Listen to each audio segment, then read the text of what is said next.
Let me just get straight to the point. I was driving to work the other day and I decided that I just wanted to say something. I just wanted to speak my mind about something that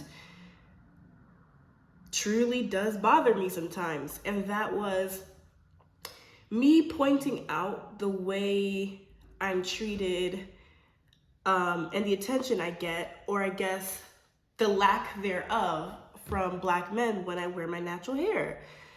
And I mean, the way people attacked me on that app. Can we talk about something? I feel like everybody's always giving Black women advice about how they should present themselves and how they should look so that they attract a certain type of man or a Black man in general. As a Black woman who is constantly changing her aesthetic throughout the week, whether it's because I'm going to work or I'm about to go out, I don't attract Black men when I look like this. I'm gonna be so for real, I don't. Black men do not check for me when I look like this. And I look like this 9 times out of 10. They do not check for it. I don't care how cute I look, how well my makeup is done, how feminine I dress. They do not look at me twice when my hair looks like this.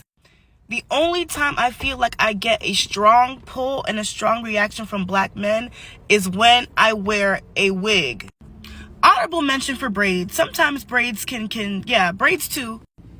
But when I go out looking like this, they don't want me.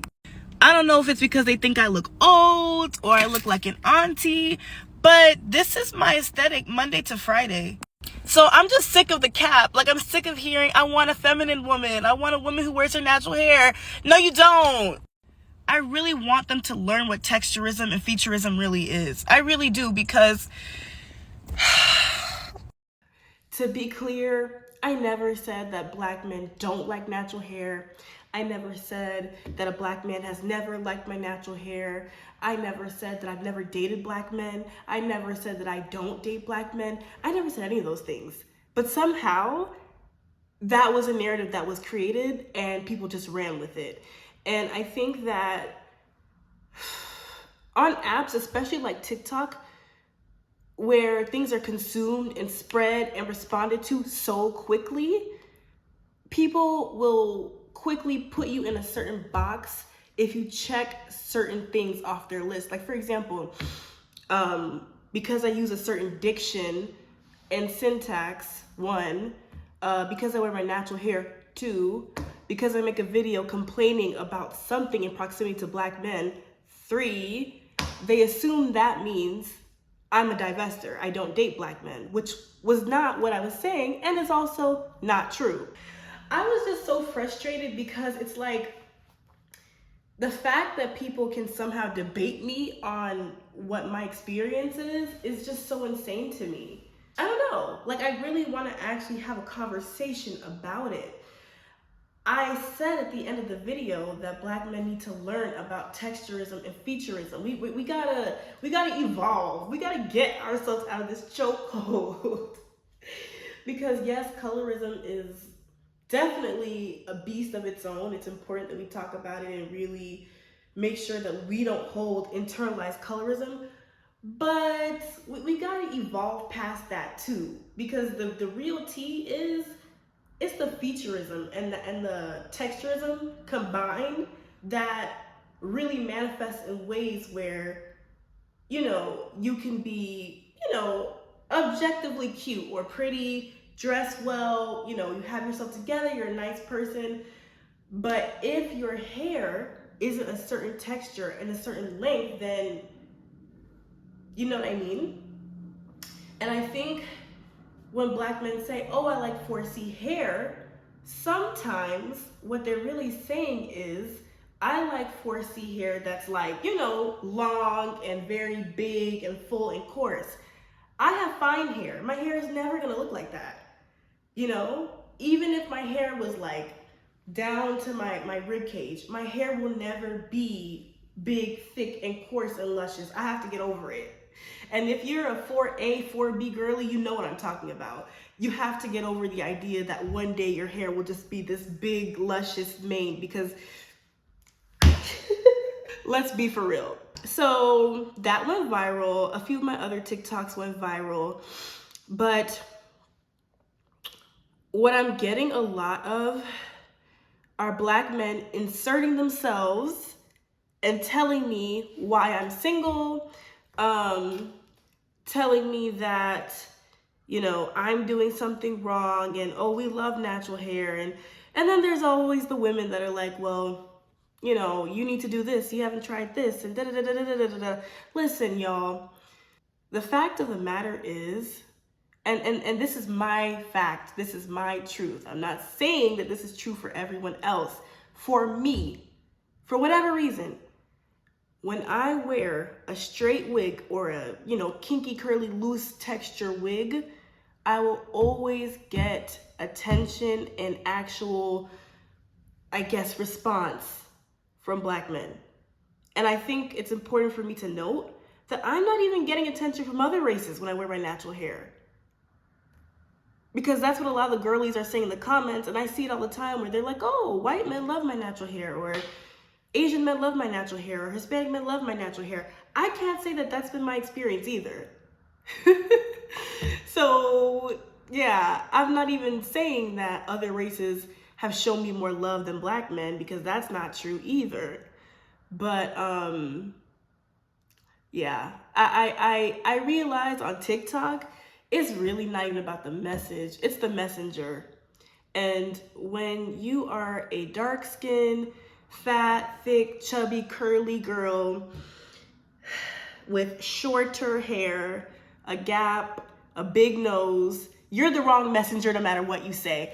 Like, you will always be the wrong messenger. I will always be the wrong messenger. They're never gonna want to hear what I have to say.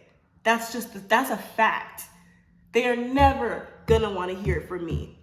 Because in their mind, it's like, how dare you speak? Like, we don't want you. How dare you even have an opinion? And I think it upsets a lot of people to see somebody that they don't find conventionally attractive, I guess, have a say on desirability politics. And I'm not gonna stop speaking anyways. I will say the bright side is there are definitely a lot of women in the comments and on that platform who validated what I had to say. They put their 2 cents in, they reposted, they, you know, I would say most of the comments were very positive and understanding. But then of course there's a big wave of like the Pookies and the Peanuts in them who decided to repost it and just drag me for whatever crazy reason. And that's totally fine. But yeah, if you don't follow me on TikTok, go ahead. It's the same as my YouTube, Sahai Lane. I post on there a lot more than I do on YouTube just because it's just quicker. So that's that.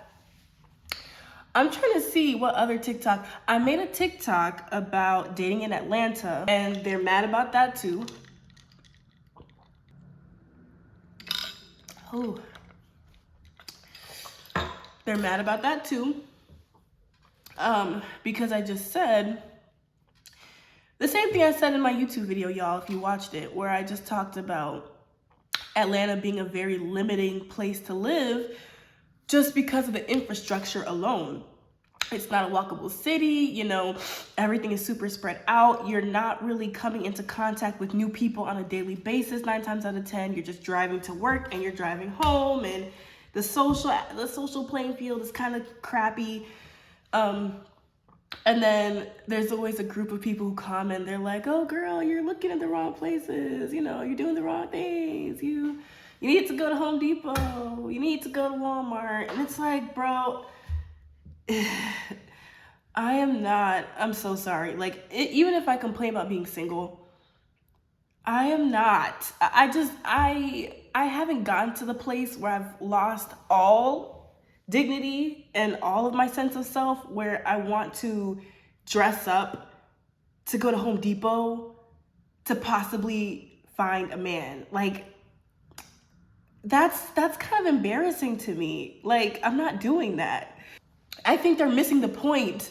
The fact that you have to tell me that I need to go to a grocery store and dress up and go to a Home Depot for a man to possibly see me, you're proving my point. Like that's literally what I'm saying. It's so bad out here that you have to resort to going to home improvement stores. Yeah, I don't know. I think that TikTok is fun, but I also totally understand what people have been saying for so long, that it is a very racist app. It is, I'm sorry, an extremely toxic app. I don't know. I don't know what it is about TikTok's platform build or algorithm that encourages people to really say the most shameless and uh just off the wall, unapologetically disgusting takes. But they do it. They do it. And yeah, I just pick my battles. I'm not on there arguing nobody's broke, dusty uncle. I just say my little piece. I let it go viral. And from now on, I'm only really ever going to address or explain what I said on TikTok on my YouTube channel. I'm not doing it on TikTok anymore. But yeah, that is it for this video. Please drop down the comments and let me know if you follow me on TikTok, if you understood what I was saying in that video. What hairstyle do you wear that you find you get treated, I guess, the best, or you might get the most positive reception from Black men? Please let me know in the comments. And yeah, if you have a looser hair texture, long, curly, whatever it is, let me know if you were treated differently and if the reception was different when you might have had a TWA, a shorter haircut, or when your hair was growing out. So just please let me know in the comments. Guys, I sincerely apologize for not being back. And I also apologize for not having the house apartment tore up. There is no furniture in here. I ordered my bed, and my dad is getting me a couch soon. So once those things are in, I promise I'll show you guys around. But as of right now, there's nothing to see other than a mattress on the floor and a kitchen island. So anyways, I'll see you guys in the next one, and I hope you're well. Bye.